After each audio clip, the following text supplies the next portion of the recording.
یا نہیں، واللہ تعالی عالم۔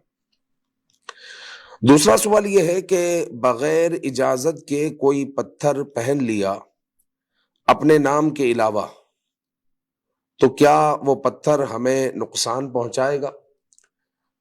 یہ انگوٹھی میں جو پتھر پہنے جاتے ہیں، نگینہ پہنا جاتا ہے، اس کے بارے میں سوال ہو رہا ہے کہ اگر بغیر اجازت کسی نے انگوٹھی میں کوئی پتھر پہن لیا، اپنے نام کا پتھر نہیں پہنا، کسی سے مشورہ نہیں کیا، کسی ماہر سے مشورہ نہیں کیا، تو کیا نقصان ہوگا؟ تو یاد رکھے کہ اللہ تعالیٰ کے حکم کے بغیر کچھ نہیں ہو سکتا۔ مسلمان کو حکم یہ ہے وَمَن يَتَوَكَّلْ عَلَى اللَّهِ فَهُوَ حَسْبُهُ، اور قرآن مجید میں ارشاد فرمایا کہ وَتَوَكَّلْ عَلَى اللَّهِ إِنَّ اللَّهَ يُحِبُّ الْمُتَوَكِّلِينَ، کہ اللہ پر توکل کرو، بے شک اللہ تعالیٰ جو توکل کرنے والے ہیں ان کو پسند فرماتا ہے۔ تو یہ پتھر جو ہے ہمارا کچھ نہیں بگاڑ سکتے جب تک اللہ تعالیٰ کا حکم نہ ہو، تو ان پتھروں کی طرف ہمیں توجہ نہیں دینی چاہیے۔ تو کوئی بھی پتھر اگر کسی نے پہن لیا تو انشاءاللہ تعالیٰ کچھ نہیں ہوتا جب تک اللہ تعالیٰ کا حکم نہ ہو۔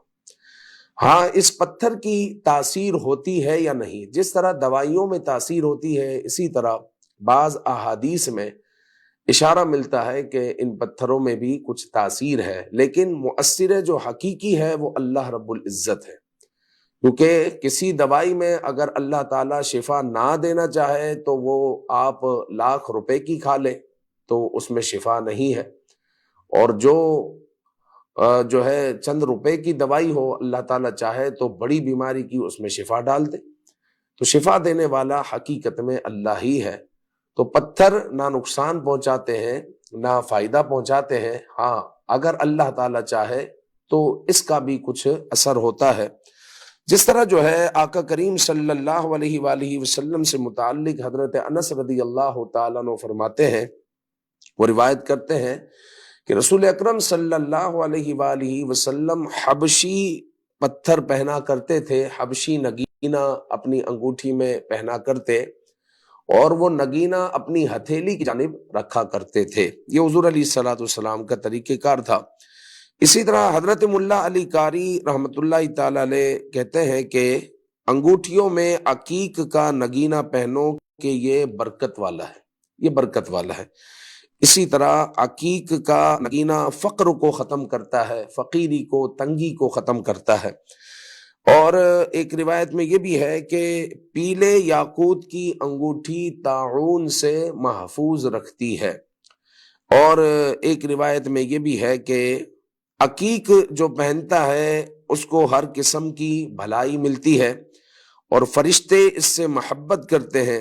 اس کے خواص میں سے یہ بھی ہے کہ دل مد مقابل کے وقت سکون میں رہتا ہے، اور نکسیر پھوٹنا ختم ہو جاتی ہے۔ کسی کی نکسیر پھوٹ جاتی ہو تو وہ عقیق پہنے تو وہ اس کو فائدہ دے گا۔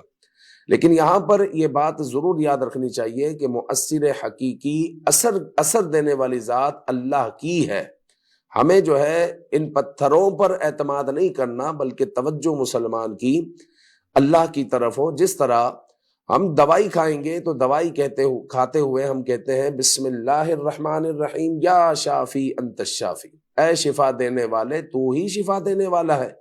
یہ دوائیاں تو محض بہانہ ہے، اگر تو چاہے تو اس دوائی میں میرے لیے شفا ڈال دے، چاہے تو نہ ڈال، تو وہ پھر اللہ رب العزت کی مرضی ہے، یہ اس کی مرضی ہے، وہ اس میں شفا ہمیں عطا کرے یا نہ کرے۔ تو مسلمان کی توجہ اللہ کی طرف ہونی چاہیے کہ حقیقت میں مؤثر جو حقیقی ہے وہ اللہ ہی ہے۔